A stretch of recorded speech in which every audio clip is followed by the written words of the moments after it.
દિયોદર તાલુકાના વડિયા ગામે થયેલી ચાંદીના દાગીનાની ચોરીનો ગુનો પોલીસે ગણતરીના સમયમાં ઉકેલી લીધો છે। આ સમગ્ર બનાવમાં ચોંકાવનારી બાબત સામે આવી છે કે ચોરીની ફરિયાદ નોંધાવનાર જ ફરિયાદી ખુદ આરોપી નીકળ્યો। પોલીસ તપાસ મુજબ વેપારી દ્વારા તારીખ 14 ફેબ્રુઆરીના રોજ દિયોદર પોલીસ મથકે ગાડીમાંથી આશરે 7 કિલો ચાંદીના દાગીના કુલ અંદાજિત રૂપિયા 17 લાખની ચોરી થયાની ફરિયાદ નોંધાવવામાં આવી હતી। ઘટનાની ગંભીરતાને લઈને પોલીસે વિવિધ દિશામાં તપાસ શરૂ કરી હતી। આ તપાસ દરમિયાન ટેકનિકલ સર્વેલન્સ અને પૂછપરછના આધારે સમગ્ર મામલો પૂર્વ આયોજિત કાવતરાનો હોવાનું બહાર આવ્યું હતું। ફરિયાદી દ્વારા MCXમાં થયેલા દેવાના કારણે પોતાની સાથે નોકરી કરતા યુવાન સાથે મળીને જાતે જ ગાડીમાંથી ચાંદીની ચોરી કરવાનો ખોટો બનાવ ઊભો કરવામાં આવ્યો હોવાનું સામે આવ્યું છે। આ મામલે પોલીસે સેલ્સમેન અલ્પેશ સોની સહિત અજય કુમાર સથવારા અને રાહુલ માજીરાણા નામના 3 ઇસમોની અટકાયત કરી આગળની કાયદેસરની કાર્યવાહી હાથ ધરી છે। આરોપીઓએ થરા વિસ્તારમાં પૂર્વ આયોજન મુજબ ગાડીમાંથી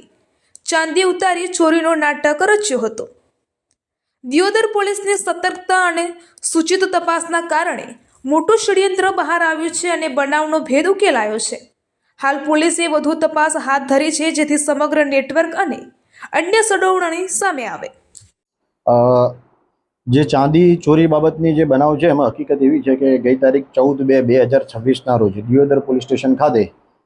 જે ચાંદીના મુખ્ય વેપારી તરીકે અલ્પેશ કુમાર છે, જે મહેસાણાના વતની છે અને તેના વેપાર અર્થે અહીંયા થરા પછી થરાદ અને દિયોદર વિસ્તારમાં પોતાનો જે ચાંદીના દાગીનાઓ છે એ વર્ષોથી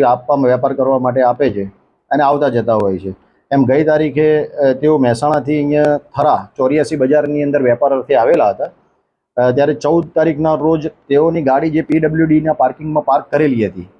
તો થરા મુકામે 84 બજારમાં, ત્યાં એનો દરવાજો ખોલી અને દરવાજાની અંદરથી એમના 3 થેલામાંથી એક થેલો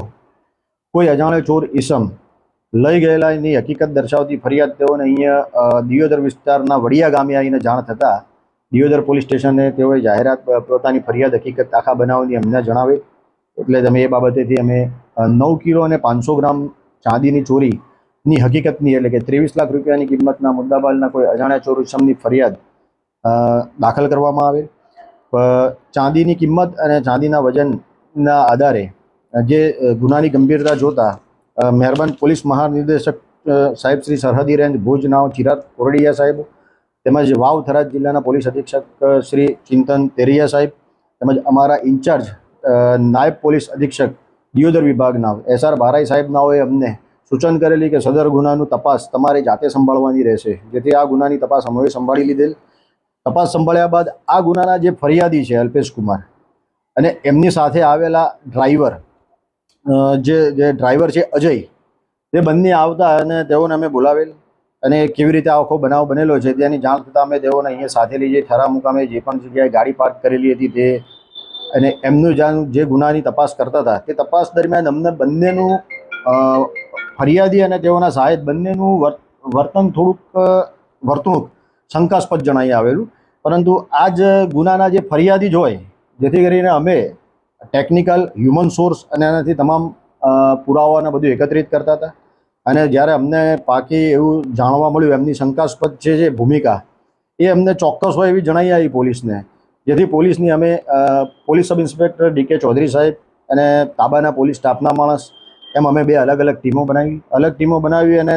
ફરિયાદીને અલગ રાખ્યો અને ફરિયાદી અલ્પેશ કુમારને અને એની સાથે આવેલો એનો ડ્રાઈવર શાહિદ અજય છે, બંનેને અલગ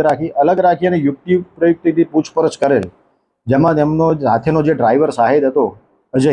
એ ભાંગી પડેલો અને એણે આખી હકીકતની વાકેફ કરેલી। એ વાકેફ એ રીતે કર્યું હતું કે ભાઈ અમારે જે આ ચોરી બનેલી જે ઘટના અમે ચોરી લખાવેલી છે એનું કાવતરું એના શેઠ એને પોતે અલ્પેશ ફરિયાદી પોતે અને અજય એ બંને જ કરવામાં આવેલું હતું। બનાવ કરવાનું કારણ મુખ્ય એ હતું કે એમનો જે અલ્પેશ છે એ MCXમાં પૈસા હારી ગયેલો હતો, એટલે એના ઉપર ખૂબ દેવું થઈ ગયેલું હતું। એ દેવું ઉતારવા માટે થઈ અને તેણે એક આ પ્રયોજન કર્યું હતું। એટલા માટે એણે એના સાહેબ અજયને કીધું હતું તું આ રીતે દરવાજો ખુલ્લો રાખજે અને બેગ લઈને જતો રહેજે, પણ અજય બેગ લઈ જવાની જગ્યાએ એણે એમ કીધું કે હું એક માણસ બીજો રાહુલ, જે આ બંનેના પરિચયમાં છે, જે પણ મહેસાણાનો જ છે, રાહુલ ભીલ,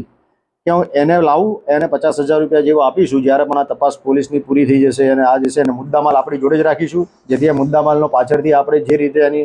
વ્યવસ્થા કરવી હોય એ રીતે કરીશું. તેમ આખું ષડયંત્ર કાવતરું રચી અને પછી આ જે ગુનાવાળી જગ્યા છે એ અજય એના પોતાના પિતાજીની માલિકીની ગાડી લઈ અને આ રાહુલને જે બનાવ બન્યો હતો એના 2-3 દિવસ પહેલાં મહેસાણાથી ત્યાં ગાડી પાર્ક કરશે, કેવી રીતે ગાડી મૂકશે, કયો દરવાજો ખુલ્લો રાખશે, તે રીતે તમામ જગ્યાઓ બતાવવા માટે આવેલો અને એમ કીધું હતું કે અમે આગલા દિવસે તને જાણ કરીશું, એટલે તું તારી રીતે નીકળજે, અમે શેઠ અમારી ગાડી લઈને નીકળીશું. એ વાત આખી આ લોકોએ આખું કાવતરું રચી અને પછી 14 તારીખના રોજ આ ગુનાના ફરિયાદી અને આરોપી જે અલ્પેશ કુમાર અને અજય જે શાહેદ હતા અને હાલ આરોપી છે એ બંને ગાડી લઈને સવારે 9 વાગે મહેસાણાથી નીકળી થરા 84 બજારની અંદર આવેલા PWDમાં પાર્કિંગમાં ગાડી મૂકેલી. એ જ સમયે જે રાહુલ છે એ મહેસાણાથી હારીજ મુકામે આવેલો અને હારીજથી બસમાં થરા બ્રિજ નીચે ઉતરી ચાલી અને ગાડીનો દરવાજો જેમ એમને કીધું તે પ્રમાણે ખોલી બેગ લઈ અને પોતાના ઘરે જઈ અને પોતાની બેગ મૂકી દીધેલી હતી. અને આ જે બનાવની આપણે જાહેરાત આપી હતી અને જે અમે યુક્તિ આખું એણે જે કન્સ્ટ્રક્શન કીધું એ પ્રમાણે અજય એમને વાત કરી, એ જ વાત પછી અમે અલ્પેશ કુમારને પૂછ્યું, એણે પણ એનો સ્વીકાર કરેલો અને રાતોરાત જ એક ટીમ બનાવી અને મહેસાણા મૂકતા રાહુલ પણ મળી આવેલો અને રાહુલને પણ અહીંયા લાવીને એની પૂછપરછ અલગ રીતે કરતા અને સમગ્ર ગુનાની અને આખા બનાવની જે શાહેદ અને ફરિયાદી એટલે આ ગુનાના તમામ આરોપીઓએ અલગ અલગ મેં એક જ સરખી કબૂલાત કરતા તમામના ગુનાના કામે અટક કરી અને પછી રિકન્સ્ટ્રક્શન પંચનામું કરેલ અને ડિસ્કવરી પંચનામા કરી અને રાહુલના ઘરેથી